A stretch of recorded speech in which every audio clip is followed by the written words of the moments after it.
I, 16F, have been in foster care since I was 10. For the past 2 years, I have been living with the Millers, John, 42M, and Karen, 39F.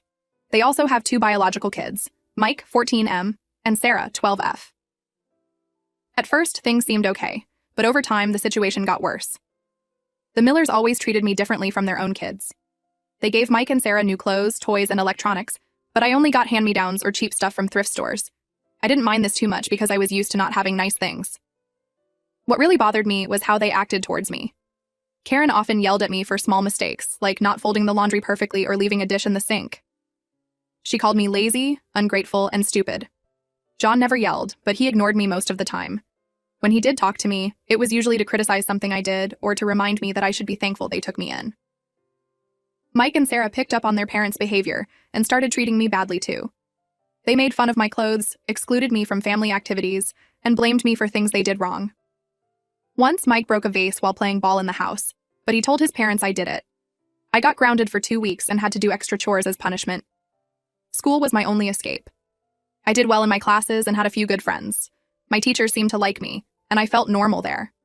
But coming home was always hard. I feared walking through the door, never knowing what I'd be yelled at for that day. The worst part was during meals. The Millers often had nice family dinners with good food, but I wasn't allowed to eat with them. Karen would make me a separate meal, usually something cheap and basic like plain pasta or a sandwich. I had to eat alone in the kitchen while they enjoyed their meal in the dining room. They said it was because I was ungrateful for the food they provided, but I never complained about the meals. I tried really hard to please them. I did all my chores without being asked, got good grades, and never talked back. But nothing seemed to make them happy. Karen would find something to criticize no matter what I did. John would just sigh and shake his head, like I was a huge disappointment. There were some really bad incidents too. Once, I got sick at school and threw up. The nurse called Karen to pick me up, but she refused. She said I was probably faking it to get attention. I had to sit in the nurse's office all day with a fever until John finally came to get me after work. When we got home, Karen yelled at me for disturbing everyone. Another time, Sarah stole money from Karen's purse. When Karen noticed the missing cash, she immediately accused me. I told her I didn't do it, but she didn't believe me. She searched my room and went through all my things. She didn't find the money, but she found a journal where I had written about how unhappy I was living with them. This made her even angrier. She ripped up my journal and grounded me for a month. I later overheard Sarah confessing to Mike that she took the money, but she never told her parents the truth. Despite all this, I never told anyone what was happening. My social worker visited every few months, but I always said everything was fine. I was afraid of what would happen if I complained. I didn't want to be moved to another foster home and have to start over again, and part of me hoped that if I was good enough for long enough, the Millers would eventually accept me. I did try to hint at the problems once. During a visit with my social worker, I mentioned that I often ate dinner alone in the kitchen. She asked if that bothered me, and I shrugged and said it was okay. She didn't push the issue. After she left, Karen cornered me and warned me not to say anything negative about them again. She said if I caused trouble, they'd send me away and make sure I ended up somewhere much worse. This threat scared me into staying quiet. I knew the foster care system could be really bad, and I was afraid of ending up in a worse situation. At least with the Millers, I had a roof over my head, food to eat, and could go to a good school. I told myself it wasn't that bad, and I could handle it until I turned 18 and aged out of the system. But recently, something happened that made me question everything. My English teacher, Ms. Thompson, assigned a personal essay about our lives. I wrote about my experiences in foster care, including some of the things the Millers did. I changed the names and some details, but it was basically true. My teacher was really concerned after reading it. She asked me if I was okay and if I needed help. I panicked and told her it was just a story I made up. I don't think she believed me, but she didn't push it. Now I'm worried my teacher might report something to child services. Part of me hopes she does because I'm so tired of living like this, but I'm also terrified of what might happen. What if they investigate and decide it's not bad enough to remove me? The Millers would be furious and things would get even worse. Or what if they do remove me, but I end up somewhere even more terrible? I feel guilty for not speaking up sooner.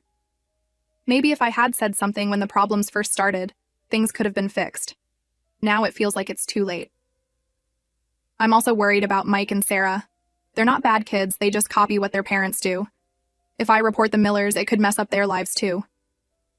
I don't know what to do. Should I finally tell someone the truth about what's been happening? Or should I keep quiet and try to tough it out for 2 more years until I'm 18? I feel so confused and conflicted. I can't talk to my friends about this because I'm embarrassed and afraid they'll think differently of me if they know the truth. I can't talk to any adults because I don't trust them not to report things, and I'm not sure if I want that to happen or not. So I'm turning to Reddit for advice. Should I speak up now or just try to get through the next 2 years? What would you do in my situation? Edit. Wow, I didn't expect so many responses. Thank you to everyone who took the time to read my post and offer advice. I'm reading through all the comments and thinking hard about what to do. To those asking why I haven't run away. I've thought about it, but I'm scared of ending up on the streets or in an even worse situation. And to those saying this post is fake, I wish it was. I know my situation isn't as bad as what some foster kids go through, which is partly why I've been unsure if I should say anything. But reading your comments is helping me realize that what the Millers are doing isn't okay, even if it's not the worst case scenario. I'm going to seriously consider talking to my social worker or a school counselor. Thanks again for all the support and advice. Update. Hey everyone. It's been about a month since my original post and a lot has happened. I'm writing this update from a new, safe place. Here's what went down. About 2 weeks after I made my first post, I was in my room listening to music with my headphones on. It was a rare, peaceful moment. Suddenly, Karen burst in, looking furious. She yanked my headphones off and started yelling at me. I was confused at first because I couldn't understand what she was saying. When I finally got her to slow down, I realized she was accusing me of corrupting Mike. I had no idea what she meant. I asked her several times to explain what she thought I had done. Finally, she told me that. She had caught Mike watching porn on his computer. Apparently, when she confronted him, he told her that I was the one who showed him that stuff first. I was shocked. I had never done anything like that. I tried to tell Karen that Mike was lying, but she wouldn't listen.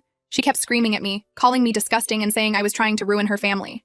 I started crying and pleading with her to believe me. John came in, attracted by all the noise. Karen told him what Mike had said, and he joined in yelling at me. They were both in my face, screaming and threatening to call my social worker to have me removed. I was sobbing and trying to defend myself, but they wouldn't let me get a word in. Just when I thought things couldn't get worse, I heard another voice. I looked up and saw my English teacher, Ms. Thompson, standing in the doorway. She had a shocked expression on her face. Next to her was a woman I didn't recognize, who I later learned was a child welfare officer. Everything happened really fast after that. Ms. Thompson asked what was going on, and Karen started ranting about how I had shown Mike pornography. The welfare officer asked me if this was true. Still crying, I managed to say no, and that I didn't understand why Mike would lie about me like that. The welfare officer asked John and Karen to step out of the room so she could talk to me alone. They refused at first, but she insisted. Once they left, she asked me to tell her everything. At first, I was hesitant. I had kept quiet for so long that it felt wrong to suddenly spill everything. But Ms. Thompson encouraged me, saying that my essay had worried her enough to report her concerns, and that's why they were there. So I told them everything. I talked about the separate meals, the verbal abuse, the unfair punishments, and all the other things I had put up with. I showed them my shabby clothes compared to Mike and Sarah's nice ones. I even mentioned my original Reddit post, though I didn't tell them the username I used. The welfare officer took a lot of notes and asked me many questions. She was especially concerned about the threat Karen had made about sending me somewhere worse if I complained. Ms. Thompson looked like she was about to cry several times during my explanation. After I finished talking, the welfare officer told me to pack a bag with my essential belongings. She said I wouldn't be staying with the Millers anymore. I felt a mix of relief and fear. I was glad to be leaving, but I was scared about where I would end up next. While I was packing, I could hear raised voices from downstairs. The welfare officer was confronting John and Karen about what I had told her. They were denying everything and saying I was a liar who was ungrateful for everything they had done for me. When I came downstairs with my bag, Mike and Sarah were there too. Mike looked scared and Sarah was crying. I felt bad for them, even though they had been mean to me. I knew their lives were about to change too.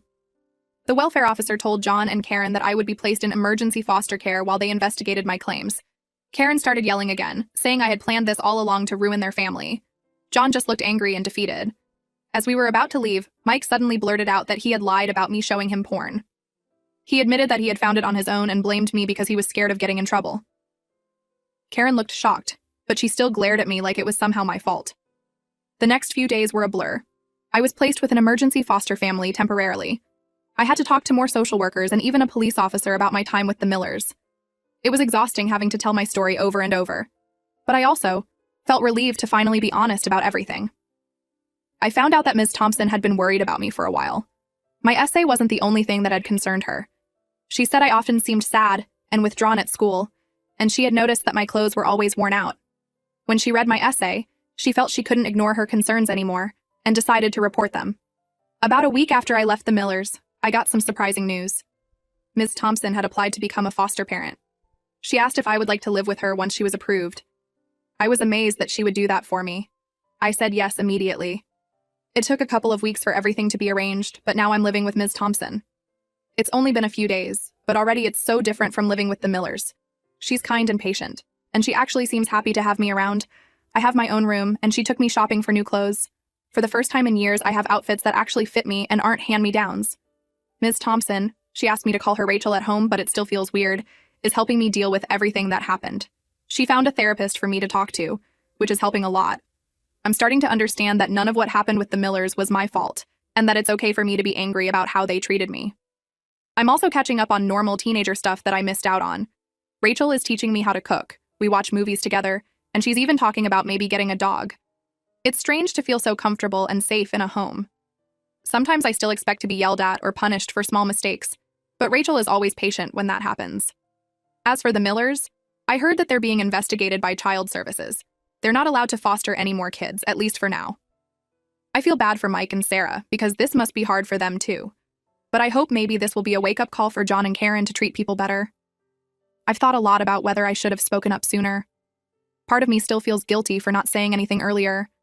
But Rachel and my therapist are helping me understand that I was just trying to survive in a bad situation, and it wasn't my job to fix things. I want to thank everyone who commented on my original post. Your words of encouragement and advice helped me realize that what was happening wasn't okay. I wish I could say that I bravely stood up and reported everything myself, but the truth is that it took other adults stepping in to make things better. I'm just glad that Ms. Thompson cared enough to do something.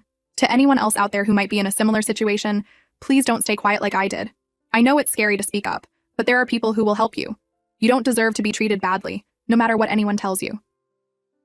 I'm not sure what the future holds, but for the first time in a long time, I'm actually hopeful. I feel safe, cared for, and like I might have a chance at a normal life. It's going to take time to heal from everything that happened, but I finally feel like I have the support I need to do that. Thank you again to everyone who read my story and offered support. It means more than you know. Edit. Wow, I'm overwhelmed by all the supportive comments and messages. Thank you all so much. To those asking about pressing charges against the Millers, I'm not sure yet. I'm focusing on healing right now, but I'll consider it in the future.